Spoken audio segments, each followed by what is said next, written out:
Betcha you don't know who created this miracle. In Dark Souls 1, the main religion was also a covenant. The Way of White is the worship of Gwyn. We see from the NPCs around Firelink Shrine that it follows a structure similar to Christianity. There's low-ranking clerics like Petrus and Nico, and then there's the emissaries like Rhea. Therefore, we can assume there are archbishops and bishops as well.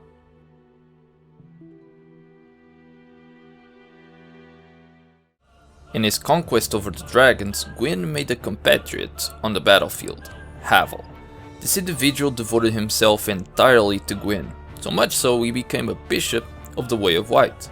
However, there was trouble in Paradise. Havel detests dragons. He'd exterminate them all by himself if he had to.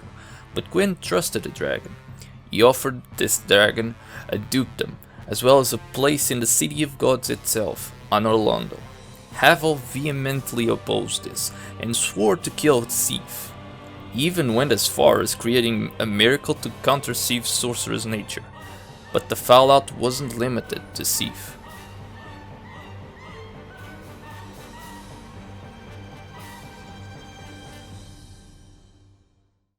As this transpired, an occult group attempted a coup against the gods themselves. The rebels were crushed and their arsenal confiscated and sealed away in the painted world of Arianes. However, as we traverse the City of Gods, we encounter a dark room. In it, we find the famous armor of the war hero Havel. Next to it is a mimic guarding an occult club. Why would Havel carry an occult weapon?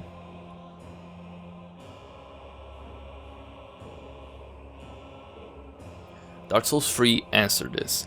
Gwyn's firstborn had forsaken his father's conquest and joined the enemy. To Havel, this was synonymous to treason. While I don't believe he rebelled against Gwyn, I think he used the power of the occult to hunt down the Nameless King. And that is why we find him at Archdragon Peak. He's searching for the traitor to put an end to him. But wasn't this about the life and scythe miracle? It is, but what I said up until now is very important for what follows. The power of the Life Hunt was a power feared by even the gods themselves. Sounds familiar, doesn't it?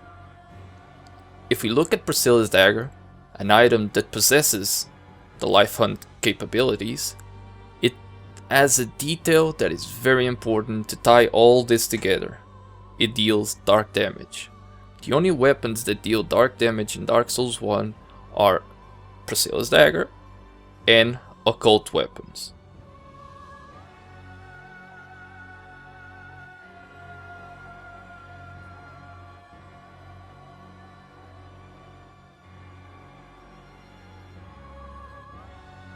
So, why does Priscilla have a power similar to that of the occult?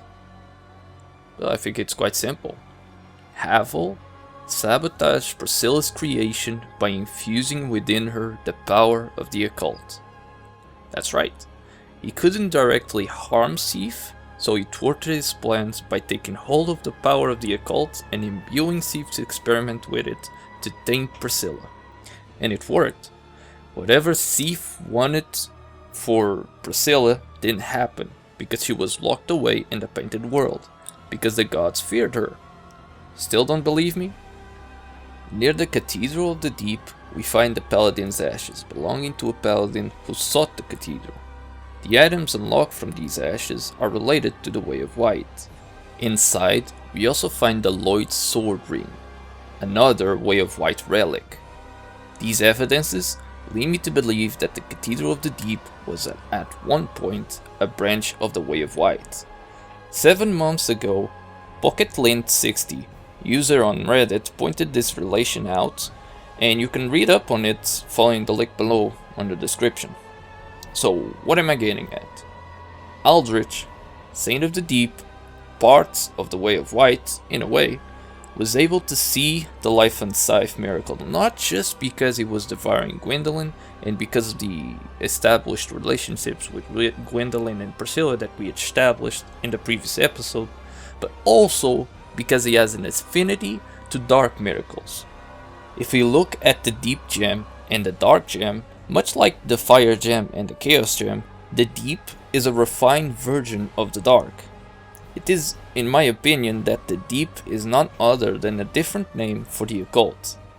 Now, to finalize this, let's compare a few items. Let's look at the Dark Blade miracle. Let's look at the Gnaw miracle.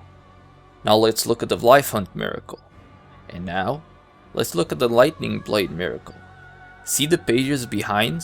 See how the pages of the Dark Blade, the Gnaw miracle and the Life Hunt Scythe miracle are all torn up and corrupted? That signifies that it's a dark miracle. The game may not say this explicitly, but I think that it's crystal clear that the Life Hunt Scythe miracle is a dark miracle. So, there you have it. Havel exacted his revenge as best he could on Scythe, and then set out to hunt down the traitor firstborn. The morality behind his actions may be skewed, but we can say that this warrior was weak-willed.